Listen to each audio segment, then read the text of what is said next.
오늘은 부동산 지인의 대표이신 정민아 대표님을 모시고 이야기를 나눠보도록 하겠습니다. 대표님 안녕하세요. 네, 안녕하세요. 네, 대표님 간단하게 자기소개를 부탁드리겠습니다. 네, 저는 본래 이제 부동산 투자를 하다가 몇 년 전부터 부동산 시장을 분석할 수 있는 솔루션 개발을 해서 서비스를 하고 있는 부동산 지인의 대표 정민하라고 합니다. 네, 반갑습니다. 부동산 지인하면 대표적인 부동산 어플 이긴 한데요. 네. 사실은 저희는 그 얘기는 조금 뒤에 듣기로 하고 요즘 시장 상황이 궁금합니다. 네. 대표님이 제가 그 다른 채널에서 작년쯤에 지금의 부동산 시장은 비정상적인 과열이다. 이제 네. 큰 골이 올 수 있다라는 말씀을 해주셔서 제 인상이 깊었는데 현실이 되고 있는 것 같아요. 네. 대표님은 현재 부동산 시장 어떻게 보고 계시나요?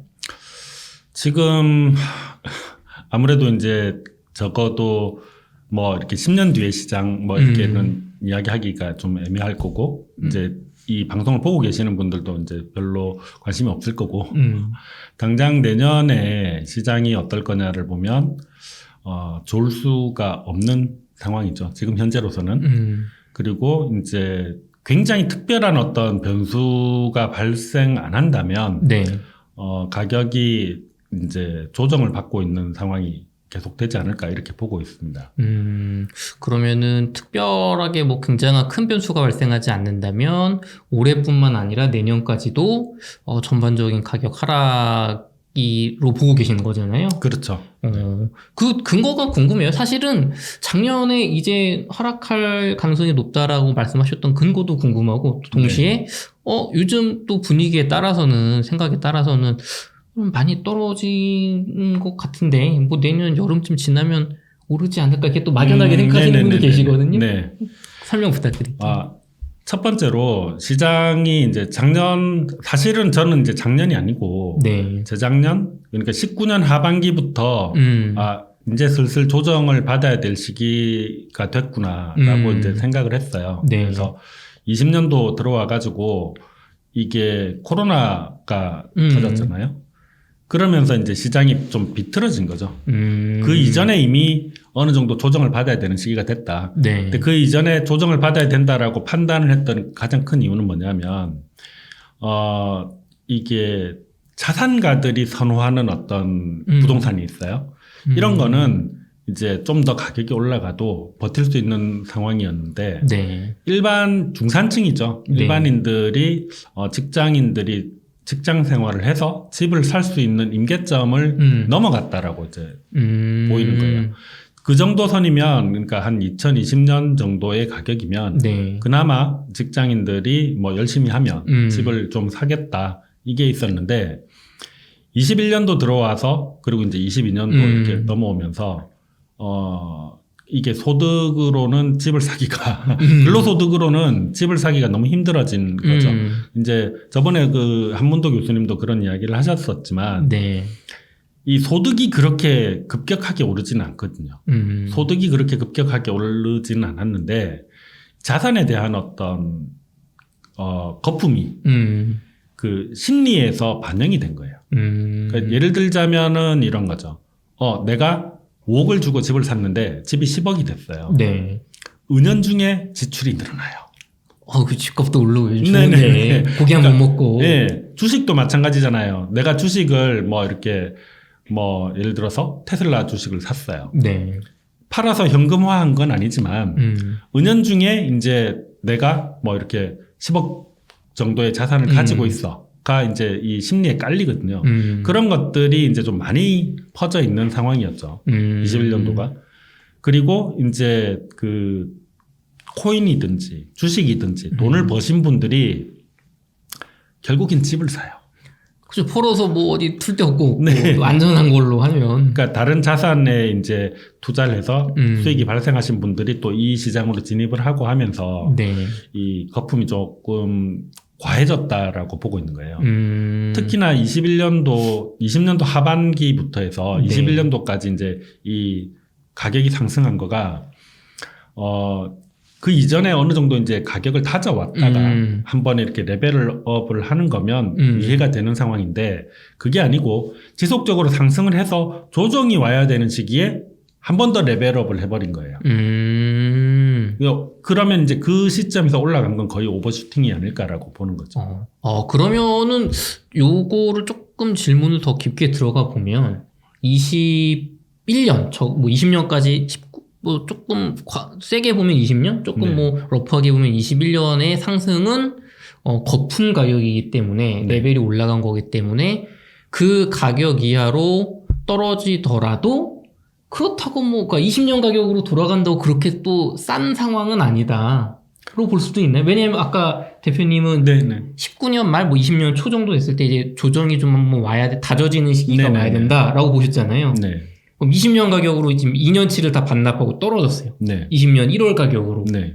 그러면은 여기서 이제 싸가 아니라 이제 뭐 용납 가능한 정도 범위지만 그래도 조금 조정받아야 되는 가격 정도로 봐야 거의 될까요? 그 정도에 가깝죠. 근데 이제 지역별로 달라요. 그러니까 지역별로 다르다는 거가 이제 유튜브를 보시는 대부분의 분들은 부동산 가격이 오른다 떨어진다의 기준을 서울로 생각을 하세요. 그죠. 뭐 지방으로는 뭐 잘 몰라요. 잘 모릅니다. 저희는. 사실 이제 정부도 마찬가지고 네. 투자하시는 분들 대부분도 그렇고 이제 이 영상을 보고 계신 분들 대부분이 서울의 부동산 가격 뭐 서울 수도권이 거의 이제 절반이니까 네. 이제 거기에 포인트를 맞추고 계시는데 실제로 보면 이제 이 오르는 시기나 조정을 받는 그런 구간들이 다 조금씩 차이가 있거든요. 시간 차이가. 예를 들어서 인천 같은 경우에는 2020년도 하반기까지 이제 뭐 이런 어떤 폭발적인 상승이 발생 안 했어요. 그쵸. 사실 21년도에 예, 뒤쳐졌다고 생각했었죠. 네네. 다들. 그럼 뭐 광주도 마찬가지고 이게 다른데 올라가고 나서 이제 그 영향을 받아가지고 이제 올라가는 그런 상황이 나오다 보니까 지역별로 이제 조금 편차는 있는데 기본적으로 2020년 가격으로 이제 완전히 회귀를 한다. 네. 제가 봤을 때는 뭐 그 정도 가격으로 내려가더라도 네. 이제 이게 적정한 선이 되느냐는 그 시점에 조금 두고 봐야 돼요. 왜냐하면 우리가 물가가 지금 많이 오르고 있잖아요. 그쵸. 물가에는 아파트의 가격도 포함이 돼 있어요.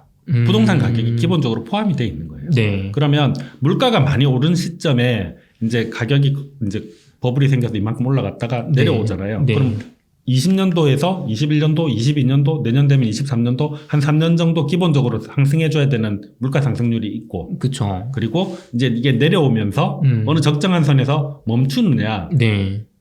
멈출 리가 없죠. 그러니까 이 자산이라는 거가 기본적으로 상승할 때도 그걸 초과해서 가지만 오버슈팅 나고. 네, 하락할 때도 그런 상태가 발생을 하거든요. 과대 낙폭하고. 네. 그러다 보니까 이게 만약에 과대 낙폭이 되게 되면 어느 정도 이제 조정받는 시기가 좀 더 길어질 거예요.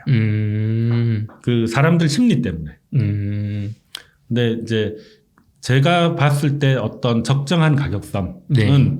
근로소득, 그래도 적어도 이제 상위 한 20%, 30% 정도의 근로소득을 받는 분들이 내가 집을 사고 싶어라고 했을 때 집을 살 수 있는 수준은 돼야 되는데, 네.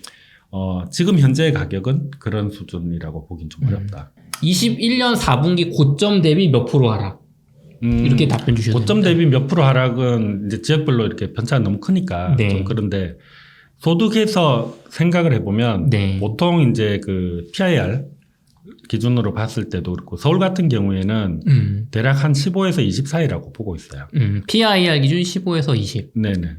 그러면은 제가 지인 어플에서 저도 가끔 잘 쓰고 있는데 이제 중위소득이 한 6천만 원, 6,200만 원 이 정도 되지 않나요? 네네네. 그러면은 15를 곱하면 이제 9억 정도. 네.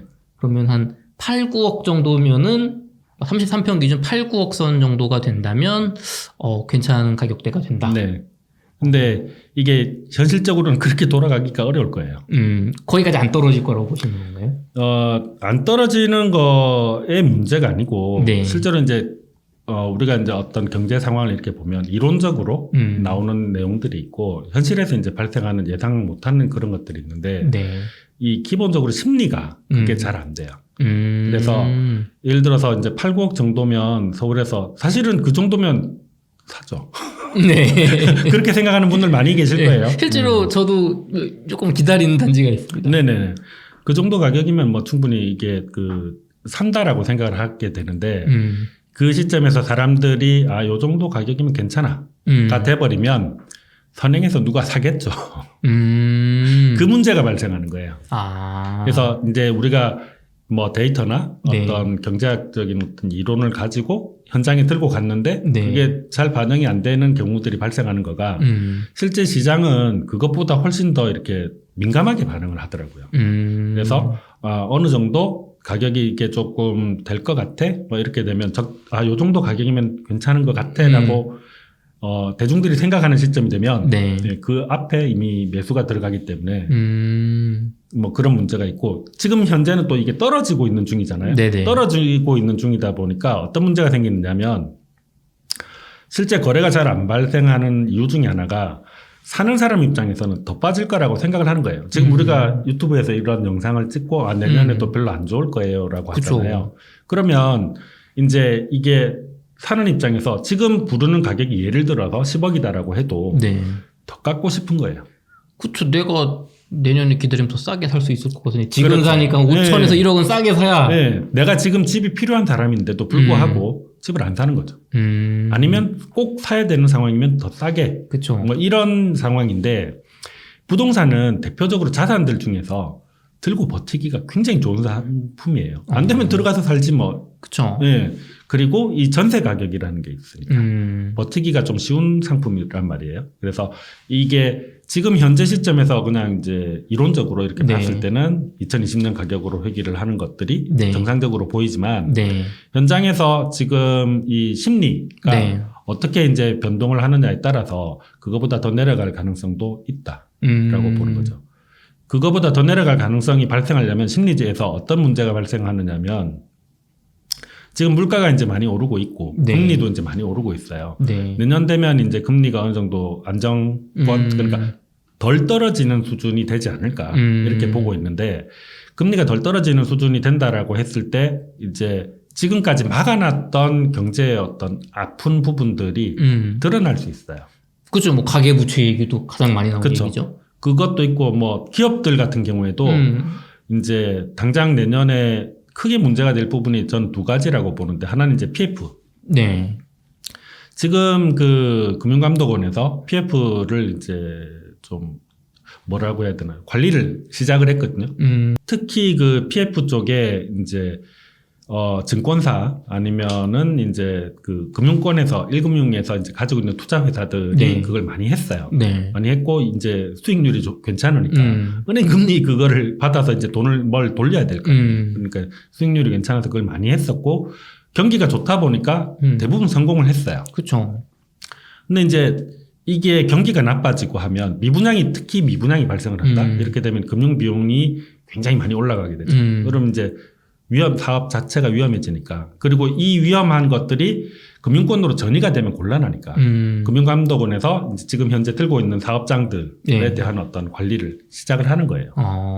그러면 이게 이제 시작을 하게 된다는 말은 무슨 말이냐면 이전에는 PF를 받아서 네. 내가 이 사업장을 확보를 했어요. 네. 건설사가 들어와서 지을 거예요. 근데 뭐 현장 상황에 따라서 이게 연장을 해야 되는 경우가 있잖아요. 그쵸. 뭐 이렇게 알박기를 들어가서 네, 뭐 오래 걸린다든지. 뭐 공사에 뭐 이렇게 갑자기 뭐 바람이 불어가지고 뭐 문제가 생겼다든지 이런 문제가 생기면 이 금액을 연장을 들어가야 되는데 연장 들어가기가 까다로워지는 거예요.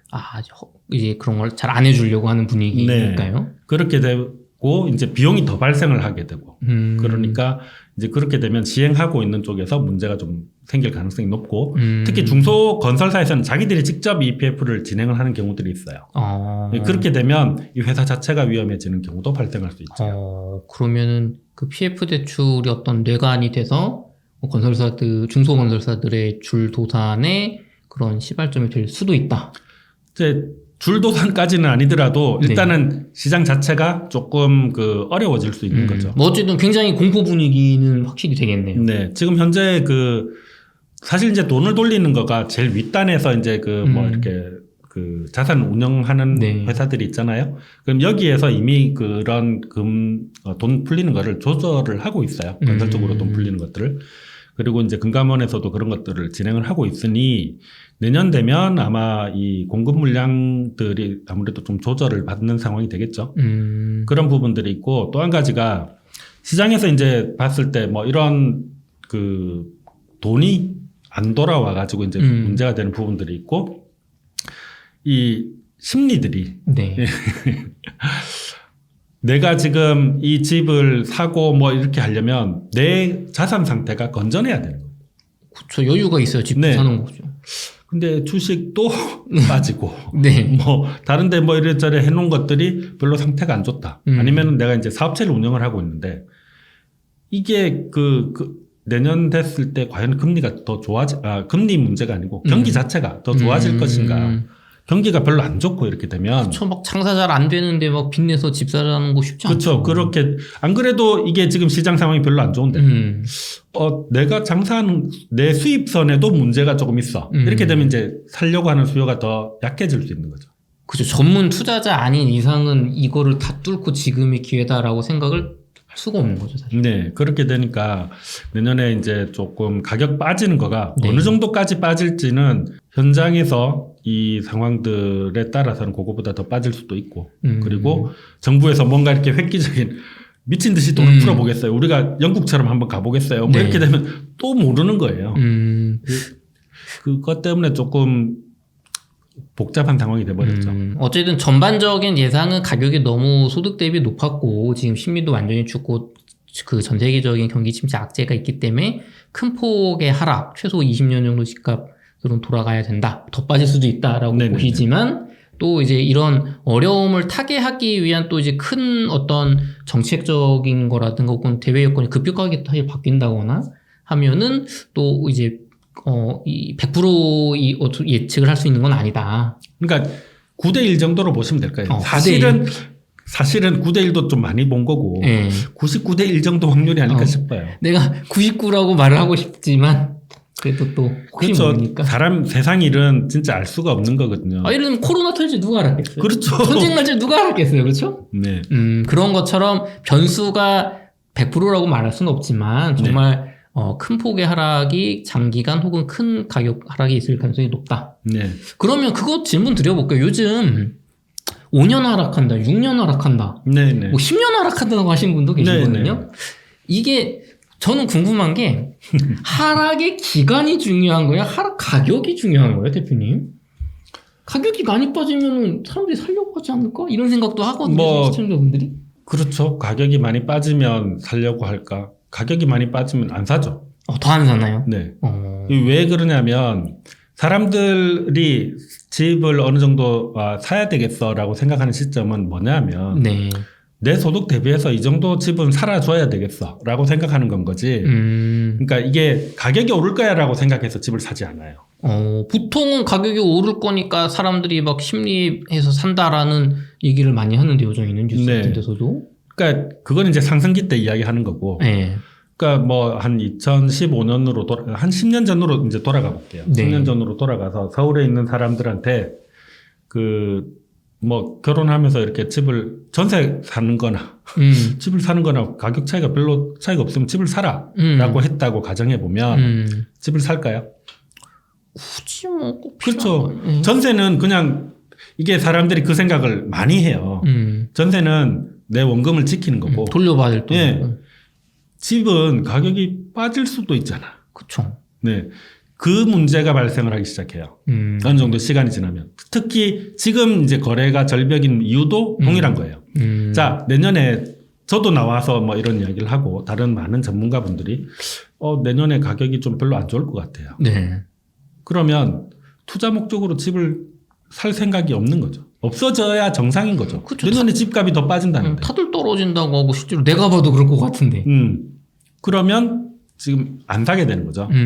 그리고 차라리 전세를 들어가든지. 네. 그게 내년이 되고 내후년이 되고 했을 때도 네. 이 사람들의 심리가 어느 정도 턴을 해주느냐의 네. 문제인 거예요. 근데 이게 단기간에 그렇게 턴을 잘 안 해요. 단기간에 턴을 잘 안 하고 지역별로 차이가 있어요. 그러니까 지역의 사이즈가 크면 네. 오래 가요. 이제 제가 보통 이제 기차에 그런 비유를 많이 하는데 네. 예를 들어서 지방에 이제 중소형 인구 한 50만 정도 되는 도시다라고 가정을 하면 여기는 상승도 전체 기간이 좀 짧고 네. 하락이나 조정 기간도 좀 짧아요. 빨리빨리 돈다. 네, 좀 빨리빨리 도는 거예요. 근데 이제 서울로 이렇게 놓고 보면 서울이 이제 어째도 대한민국에서 가장 큰 규모의 도시고 이 수도권까지를 묶어서 이제 같이 움직여야 되는 동네다 보니까 워낙 커서 네. 이게 한번 이제 조정을 받기 시작하면 네. 조정 기간은 길 수밖에 없어요. 1, 2년 만에 이게 턴이 되질 않아요. 그리고 여러분들이 이제 사람들의 심리가 갑자기 이렇게 확 달아올랐다가 확 꺼진다 이렇게 생각을 하시는데 네. 실제로 이제 시장이 턴을 하면서 이제 받게 되는 그런 심리의 변화는 시간이 많이 걸려요. 예를 들자면 아이폰이 2007년에 나왔고 네네. 어플이 2008년도부터 이제 나와서 돌기 시작했는데 실제로 2015년 네.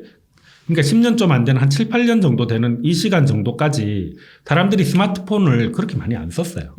피처폰도 많이 썼죠. 네. 네. 지금은 이제 스마트폰이 없으면 다 안 되죠. 네. 근데 그렇게 편한 물건이 나왔는데 이게 사람들한테 전파되는데 시간이 많이 걸리더라는 거예요. 그러면 역으로 해서 지금 시장이 안 좋아라는 심리가 네. 다 만연해요. 네. 이게 돌아가는 데는 시간이 많이 걸릴 수밖에 없어요. 뭐 22년, 23년 떨어졌다고 확 돌기엔 너무 시간이 짧다, 경우가. 네네네. 그래서 이제 좀 인구가 작은 동네 같으면 이 사람들이 심리가 이제 턴하는 거가 좀 더 많을 수 있는데 50만 있는 도시가 턴을 하는 것과 500만이 있는 도시가 턴을 하는 거는 시간 갭이 발생할 수밖에 없어요. 그래서 이제 서울 같은 경우에는 조금 시간이 이제 좀 더 길게 갈 수 있다. 근데 이게 통계 자료하고 그리고 현장하고 물건별로 편차가 발생할 거예요. 그럼 무슨 말이냐면 통계 자료는 어째도 평균값이 나올 수밖에 없어요. 그렇죠. 근데 지금 이미 양극화가 굉장히 많이 진행을 한 상황이고 그리고 어느 정도 양극화가 더 이렇게 가속화가 돼갈 거예요. 그 말은 이 상위 몇 퍼센트가 이제 원하는 거는 가격이 덜 빠지거나 오히려 뭐 오를 수도 있어요. 지금 실제로 최상위지의 재건축들은 지금 분위기처럼 많이 뭐 40% 빠졌다 그런 분위기가 전혀 아니죠. 물건 자체가 별로 없기도 하고. 거래가 좀, 물론 이제 또 이 시간이 이게 더 세지면 또 달라질 수 있지만. 그렇긴 한데, 이제 이 양극화가 진행이 돼서 최상위에서 원하는 어떤 상품들은 가격이 좀 버티거나 뭐 이렇게 될 거예요. 근데 이제 오히려 밑으로 내려갈수록 이제 데미지가 더 크겠죠. 그런 것들이 평균치를 어떻게 만드느냐에 따라 다르겠지만 평균치로 보면 별로 안 빠졌네가 돼버릴 수도 있는 상황이에요. 근데 이제 시장이 양극화가 진행이 됐고 그래서 우리가 중산층이 원하는 어떤 규모의 주택이다라고 하면 그건 이제 힘이 좀 약해질 수밖에 없는 상황이다. 그럼 대표님 이 시장 전망에서 마지막으로 제가 명확하게 시기를 좀 여쭤볼게요. 내년 여름 이전에는 내 집을 사거나 투자용으로 서울 수도권을 보시는 건 혹은 5대 광역시 정도를 보시는 게 시기상조라고 보시는 건가요? 이제 5대 광역시도 상태마다 이제 조금씩 다르죠. 그래서 일단 내년 여름 전까지 이 새로 처음 이게 사람들마다 다 다른데 첫 집을 구매하실 분인 것 같으면 조금 기다리시는 게 나을 수도 있어요. 왜냐하면 지금 이미 그 이야기가 나오지만 미분양이 조금씩 이제 나오고 있잖아요. 미분양이 조금씩 나오고 있는 상태고 대부분의 지역들에서 이제 미분양이 조금씩 늘어나고 있거든요. 그러면 이 신혼특공 같은 거를 쓸 수 있는 사람이라든지 아니면 이제 좀 분위기가 이렇게 떨어졌을 때 핵심 입지에 내가 첫 집을 이제 잘 마련할 수 있으면 어느 정도 시간이 지나고 났을 때는 그게 충분히 가치를 증명할 거다. 그렇게 되는 거고 이사를 그냥 일반적으로 이제 내가 뭐 아기 때문에 학교 때문에 뭐 이사를 해야 돼. 뭐 이렇게 되는 분들은 이제 그건 진짜 본인 어떤 상황 맞춰서 가는 수밖에 없어요. 근데 좀 길게 보고 이렇게 가면 그러니까 당장 내년에 이제 가격이 좀 빠지고 이렇게 되겠죠. 근데 내가 이 집이라는 게 성격이 두 가지를 가지고 있거든요. 하나는 투자가 가능한 자산이고 하나는 내가 거주해야 되는 어떤 필수제인 거예요. 그쵸. 그 부분을 감안해서 이제 제 성향은 가격이 좀 조정을 받을 거야 네. 라고 해도 가요. 제 성향은. 네. 예. 근데 이제 그렇게 가는 거가 나한테 많이 스트레스가 될 것 같아. 네. 라고 하는 분은 이제 전세를 한 바퀴 돌린다든지 그 조금 대안을 뭐 마련하실 수도 있겠죠. 내년 뭐 여름 가을 시점에 가격이 뭐 충분히 많이 빠졌다고 생각돼서 내가 구매를 했는데 가격이 더 빠질 수 있다. 근데 그거는 나는 괜찮아, 내가 팔지 않을 거니까 오를 때까지 가져가면서 살지, 이런 성향이시면 뭐 내 집 마련도 괜찮을 수 있지만 네. 거기서 굉장히 스트레스를 받고 실제 내가 사실 사는 데는 문제가 없더라도 이 가격 빠진 거 자체가 너무 스트레스 된다면 그런 경우는 급하지 않은 상황이기 때문에 네네네. 2년 정도 전세를 또 돌려보는 것도 생각할 수 있다. 네. 그게 그 나중에 네. 그 저희 지표를 이렇게 보여드릴 텐데 네. 시장이 턴을 하는 걸 어느 정도 데이터로는 확인할 수 있거든요. 그러니까 이게 뭐 앞으로 이렇게 오를 거야가 네. 아니고 지금 시장이 턴을 하고 있네 정도는 확인이 가능해요. 그러면 이제 그런 타이밍을 노려보시는 것도 괜찮겠죠.